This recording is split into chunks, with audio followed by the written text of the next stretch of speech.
नमस्कार फ्रेंड्स, मो पति पति तो पावन आपण मानक स्वागत करुछु मोर यूट्यूब चैनल नेट गुरु ओडिया रे।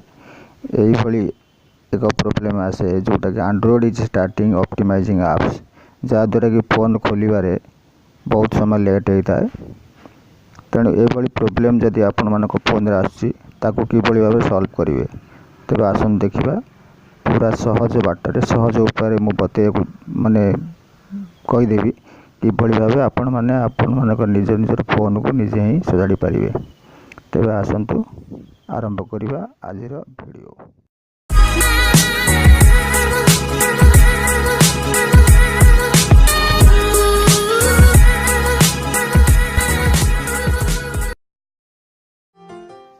चैनल को सब्सक्राइब करंतु एवं पाखरे थिबा घंटी बेल आइकन को दबाई दियंतु। देखंतु आमे जेमती स्विच ऑफ करी ऑन करूचे आमर फोन रे एई भली सिस्टम आउची एंड्रॉइड इज स्टार्टिंग ऑप्टिमाइजिंग। सेति पय हमको सेटिंग के जीवा पड़ो, सेटिंग के जाय के एप्लीकेशन एप्स को क्लिक करिया पड़ो। देखंतु एप्स मु क्लिक कर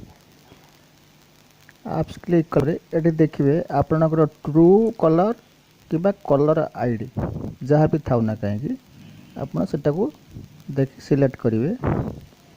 देखो तो मोर जेहेतु कलर आईडी अच्छे आइकन आइकन को मु क्लिक कली।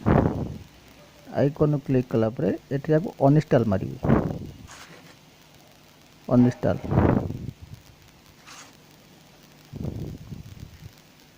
देखो तो मु वर्तमान एप्लीकेशन अनइंस्टॉल कर देली। एप्लीकेशन अनइंस्टॉल हला परे आउ गोटे एप्लीकेशन अच्छी जेंडर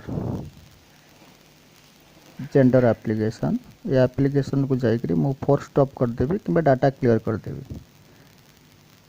देखो तो अनइंस्टॉल मारची फोर्स स्टॉप मारली।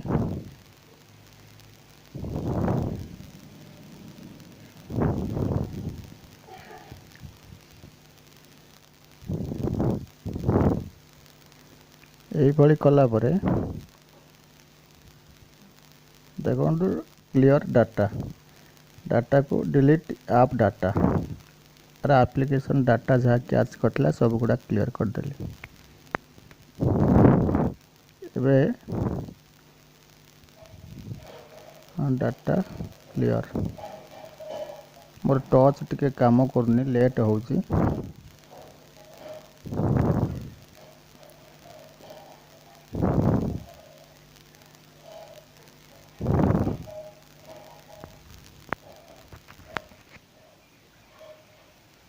तबे फोन को आम रिबूट मारिबा। फोन को रिबूट हो कि ना आपनकर रिस्टार्ट कर दो। फोन को रिस्टार्ट कर देला परे देखो ओके मारदेले रिस्टार्ट हो गला।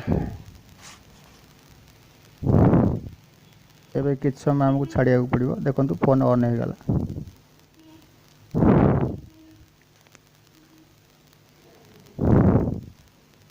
एबे देखो फोन मोर ओपन होउची।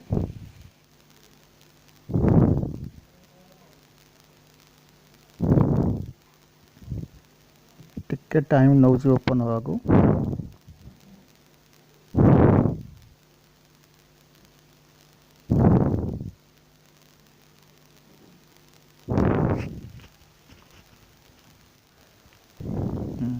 एबे फोन टा पूरा मोर संपूर्ण खोली जाइए।